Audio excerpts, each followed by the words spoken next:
Le campus Irlanden Genève dispose de son propre centre de médecine nucléaire et d'imagerie moléculaire.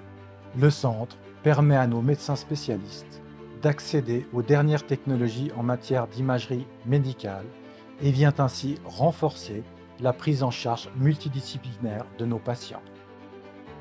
Le champ d'application de la médecine nucléaire et de l'imagerie moléculaire est vaste.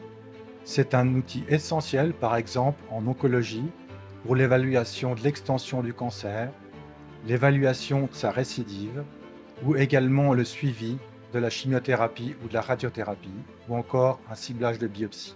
En cardiologie, elle permet l'évaluation de la sévérité de la maladie coronarienne, ou en orthopédie, l'évaluation de complications post-opératoires, par exemple de décèlement de prothèses de hanche de genou, ou encore de matériel de fixation vertébrale. Nous collaborons avec nos différents centres partenaires et participons au Tumor Board régulièrement.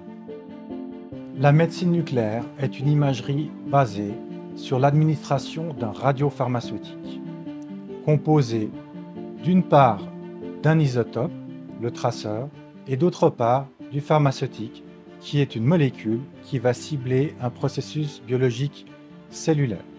Une fois administré au patient, ce radiopharmaceutique va se distribuer dans le corps humain de manière normale, ce que l'on appelle une biodistribution, ou de manière anormale, sous forme de foyer d'hypercaptation pathologique. Par exemple, en oncologie, le processus cellulaire biologique que l'on va cibler est la prolifération des cellules cancéreuses.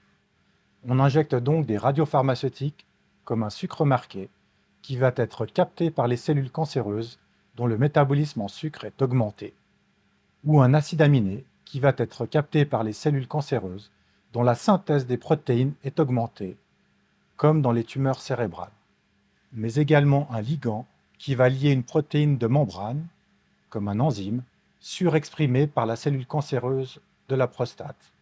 Des caméras spéciales appelées gamma caméras, SPECT ou PET vont permettre de localiser l'origine du rayonnement émis par l'isotope et ainsi de reconstruire des images en 3D. Ces images vont être ensuite fusionnées à une imagerie de type anatomique comme un scanner ou une IRM radiologique, ce qui va permettre d'analyser d'un point de vue anatomique là où les lésions ainsi que ses éventuels rapports avec les structures ou les organes voisins.